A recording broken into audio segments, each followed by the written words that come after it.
Adiala jail में नाहक कैद। चेयरमैन पाकिस्तान तहरीक इंसाफ इमरान खान का अपनी कौम के नाम पैगाम। अपनी कौम को एक मरतबा फिर याद दहानी करवाना चाहता हूँ कि वज़ीराबाद और जुडिशल कम्प्लेक्स वाक़यात में मुझे कत्ल करने की 2 मरतबा कोशिश की गई थी। वज़ीराबाद वाक़े की CCTV फुटेज ISI ने चोरी की। जहां मुझ पर हमला हुआ वहां का कंट्रोल रात को ISI ने संभाल लिया था। अब एक मरतबा फिर से इनकी टांगें कांप रही हैं।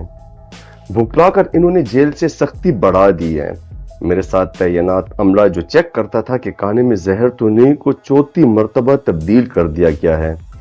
मुझे जिस सेल में रखा है वो ओवन की तरह गर्म है, इसलिए पसीना आता है, मगर इन तकालीफ के बावजूद मैं कोई रिलीफ नहीं चाहता।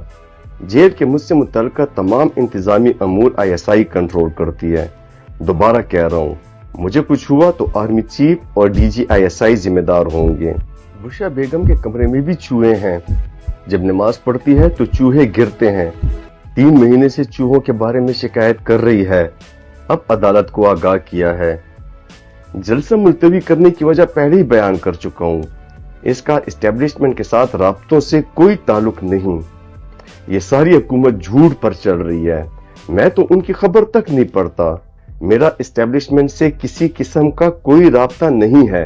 अगर इनसे बात होगी तो सिर्फ मुल्क और आईन के लिए होगी। जैसे इसराइल फलस्तीन को कह रहा है कि माजी में जुआ उसको भूल जाएं, आप कह रहे हैं कि मैं फ्रॉड इलेक्शन को भूल जाऊं।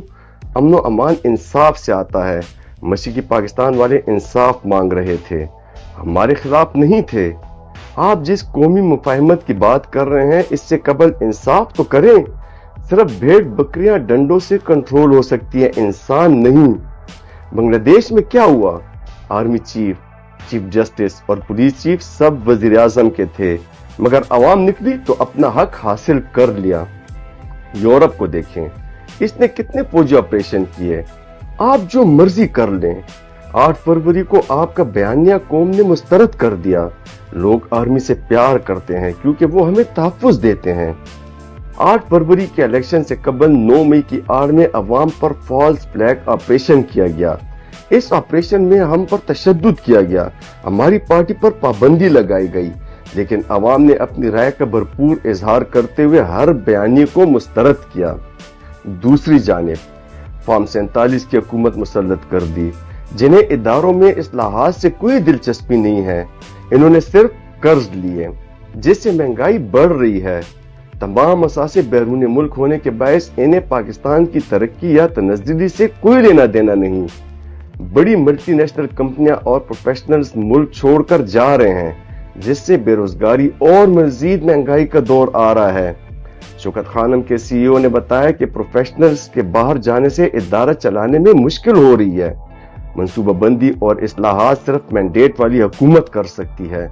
अगर अवाम तनकीद करे तो ये डिजिटल दहशतगर्द बना देते हैं। इंटरनेट सर्विस बंद हुई तो अवाम ने एहतजाज किया, उन्हें ये तनकीद बर्दाश्त नहीं। अब अवाम अपनी मुश्किलात की शिकायत ना करे। इन सब मसाइल का जिम्मेदार भी कौम एक खास इदारे को समझती है। मुझे मुल्क की फिक्र है। मेरा जीना मरना पाकिस्तान है। मेरा मुल्क से बाहर कोई पैसा नहीं। मैं जरदारी नवाज शरीफ की तरह डील नहीं कर सकता। मेरी अपील है कि फौज हम सब की है। मुल्क को मजबूत इदारे की जरूरत है। जो हो रहा है ये खुदकुशी है। मोहसिन नकवी ने दुबई में बीवी के नाम पर $5 मिलियन की मालियत की जायदाद बना रखी है। ये गंदम स्कैंडल में मुलविस है। मुल्क का सबसे बड़ा फ्रॉड इलेक्शन इसने करवाया। क्या काबिलियत है इसकी? क्रिकेट तबाह कर चुका है। मुल्क भर में अमन अमान की सूरत हाल अबतर है। हर रोज KP और बलूचिस्तान में शहादतें हो रही हैं। पंजाब पुलिस को तहरीक इंसाफ के पीछे लगा दिया है, जिससे चोर और डकैत